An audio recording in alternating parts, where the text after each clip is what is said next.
In 1350, what we know as the idyllic French countryside was a living hell. For more than 15 years, the people had suffered at the hands of English invaders. Little did they know that this war would last for another 100 years. But through this crucible of fighting, famine, and plague, there would emerge the modern nation of France.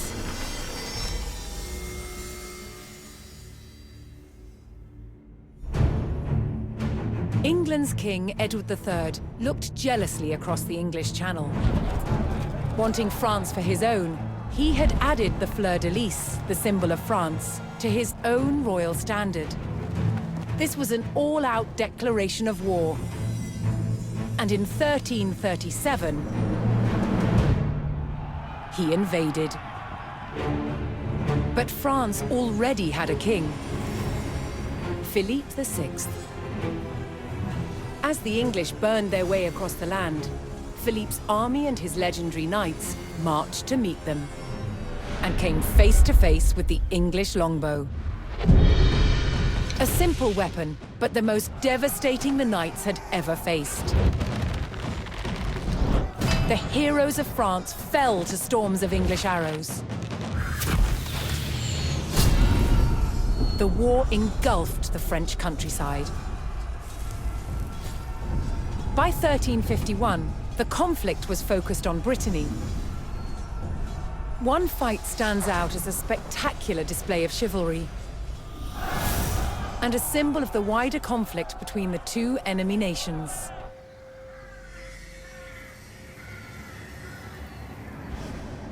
The Combat of the 30 is still commemorated here in Brittany. It was a dispute between two local families. Supported by the opposing sides in the war, the French and English commanders decided to settle it through a trial of knightly combat.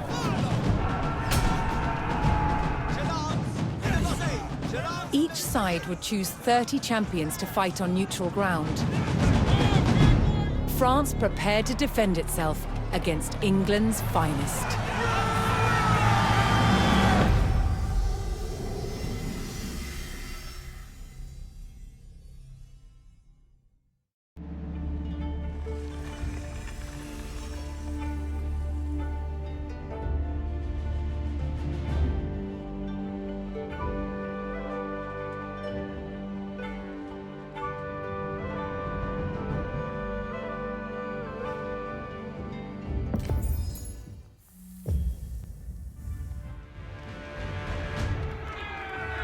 Intent on ending the suffering of the French peasantry, Sir Jean de Beaumanoir sent a challenge to the English commander.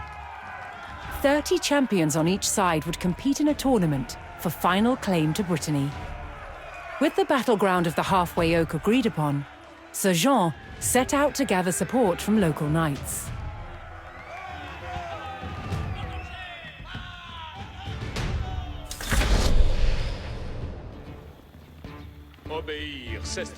As a knight himself, Sir Jean followed the strict rules of chivalry and was expected to protect the local peasantry and ensure peace.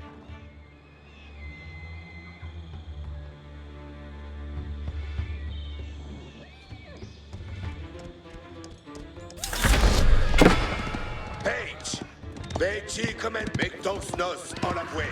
Reniez vos armes. Illos Francis! Reniez vos armes.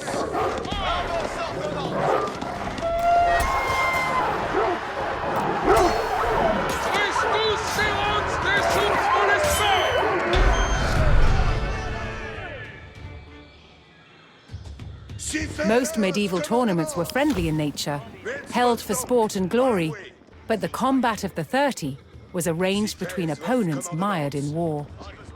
English raids had torn through the countryside of Brittany and brought great hardship to the people.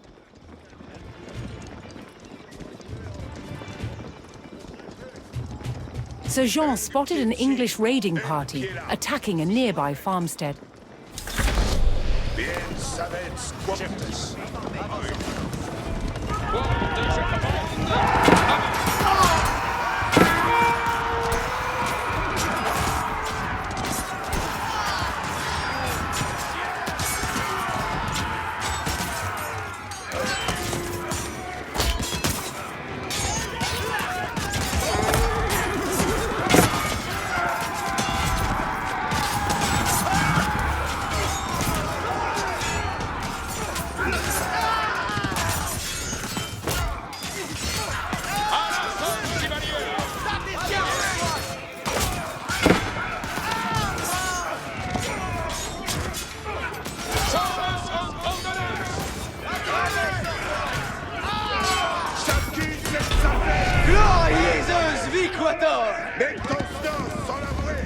The French knights defeated the English raiders, and Guy de Rochefort joined Sir Jean's party.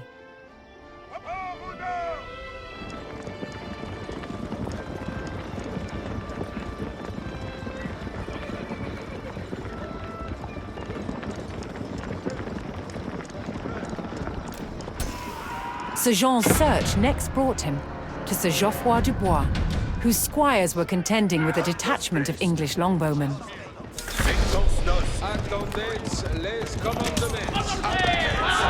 The knights would use the great speed of their war horses to charge the archers and overwhelm them.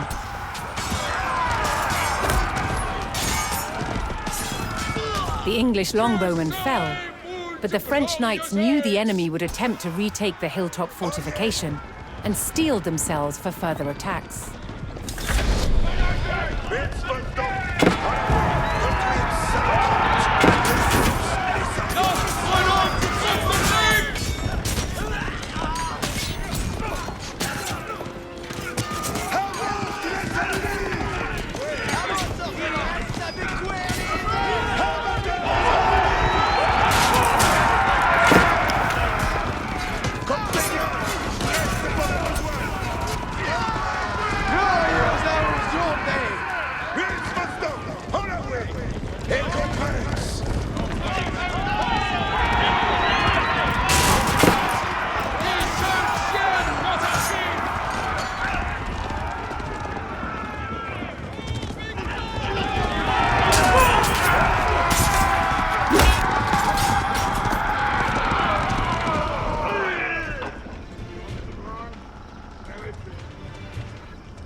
With Sir Geoffroy by his side, Sir Jean had secured the outpost.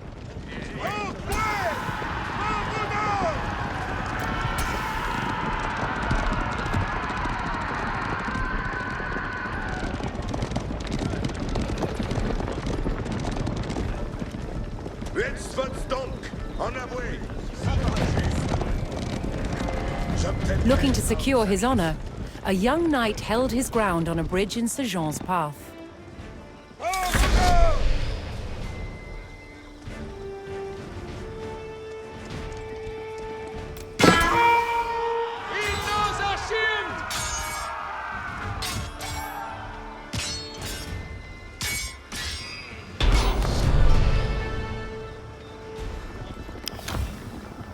Honorably conceding defeat in the duel, Sir Yves Charel joined the cause.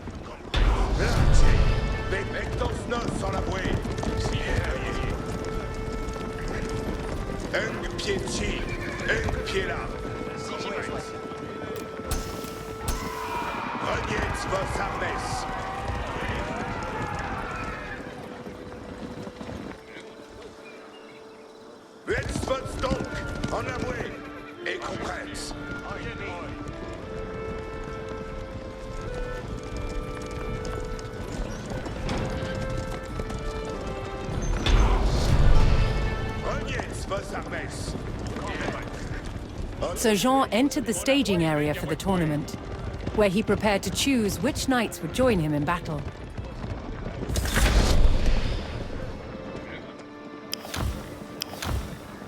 Each knight would be accompanied by his squires, young nobles in training to become knights themselves. Dictus mui. Acces vos, compagnon.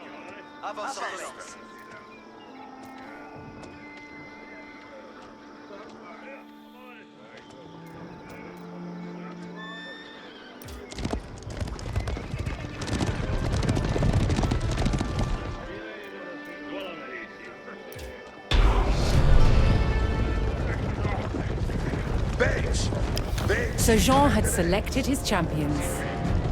As the sun rose, the two sides entered the arena, ready for the first round of combat. Soyez attentifs. Giles comme Avertissez votre courage, compagnon. Retrayez avant, compagnon. Quand je commande, avant.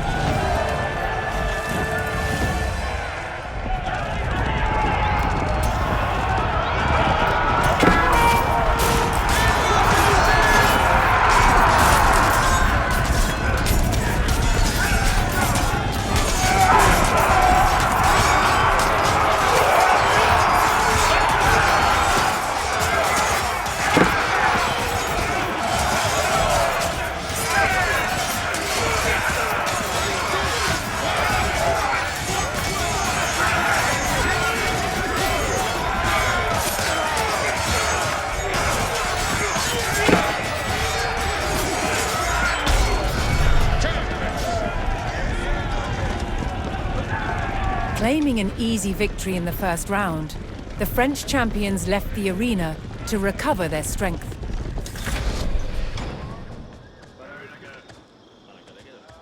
Place, veci commandement.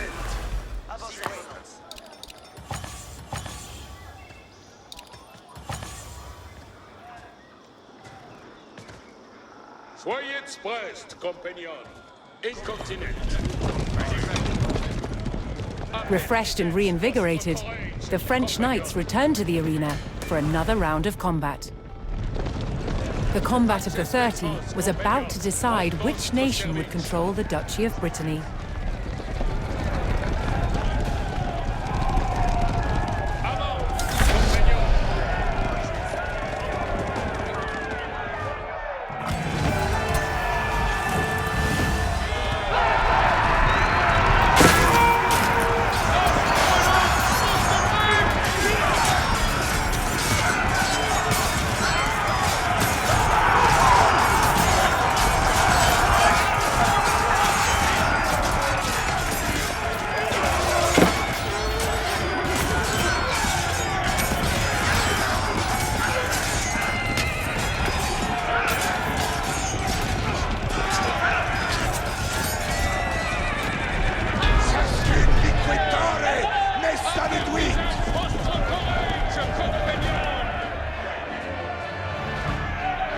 Triumphant, Sir Jean de Beaumanoir and his loyal knights claimed victory.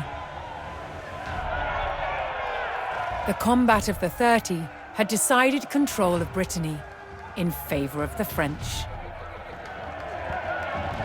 Little did the two sides know, this was just the beginning of a bitter war that would outlive them all.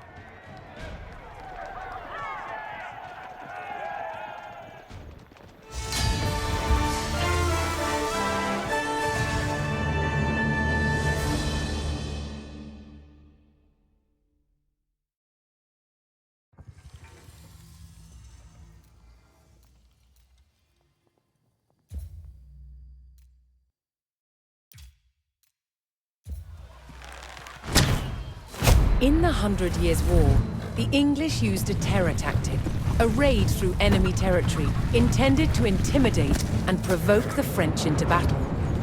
It was called chevauchée.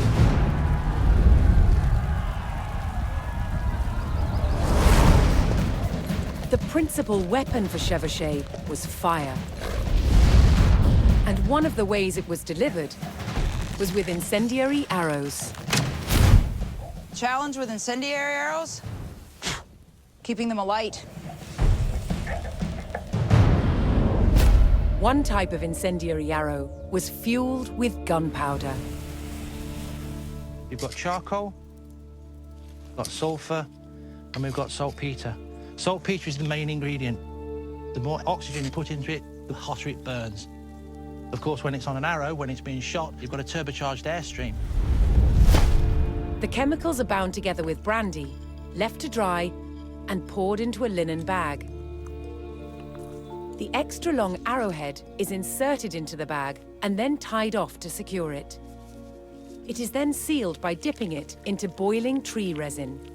This resin, which itself is highly flammable, provides a waterproof casing. It also shields the burning gunpowder so the wind doesn't put it out in flight. Now that looks deadly, and I really want to shoot it. The art to shooting an incendiary arrow is timing. Too early, and it will go out. Too late, it will spit at you like a dragon.